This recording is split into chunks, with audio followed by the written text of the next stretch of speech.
Hi, Mark Anderson here. I've been asked to share a few things with you around the idea of being a sort of connected educator. And one thing that's been really sort of in my mind for many, many years is that as an adult, I get the same pleasure out of doing things like sharing my work and what have you, like I did when I was younger.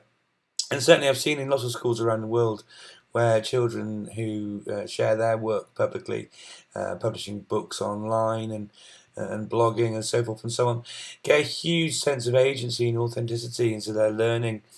And as adults, we get that with our reflections on our practice as educators too.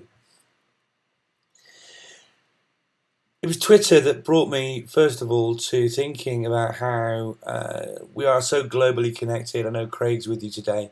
Never met him face to face, but we've worked together and collaborated on things many, many times, such as this session now as an example. The Twitter is a brilliant place for finding other educators to talk to, share ideas.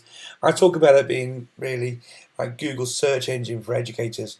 If you search for some help or a resource or something on Google, Google search, sure you'll find some great things, but you don't really get that sort of teacher filter. If you ask a question on Twitter of educators, or just asking it generally, if your PLN, your professional learning network, is built up of educators, the response you'll get will be filtered by their years of experience as educators. And I think that's a massively powerful thing. Something that really connects us and binds us, whether it's 3 in the morning and you're pulling a late one, or whether it's during the course of the day, educators being there for you on social media through things like Twitter is such a powerful and helpful thing. I find blogging really helpful myself too. In fact, my blog has won awards and all sorts of things, but it's just always been a fantastic place for me to sort of throw down my ideas from the classroom and to share things that I've made, resources, so forth and so on, like my recent periodic table of iPad apps for primary school children. It's not just about Twitter either. Globally, there are lots of different types of social media that educators turn to. Weibo, for example, is really popular, as is Instagram. Some fantastic ideas for teaching and learning can be found on lots of different places.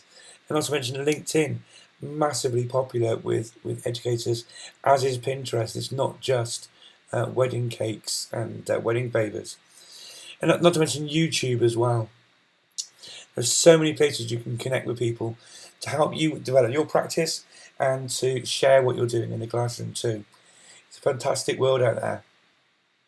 If you'd like to connect with me, you can find lots of my various channels by my YouTube and my blog and so forth and so on if you just Google ICT Evangelist.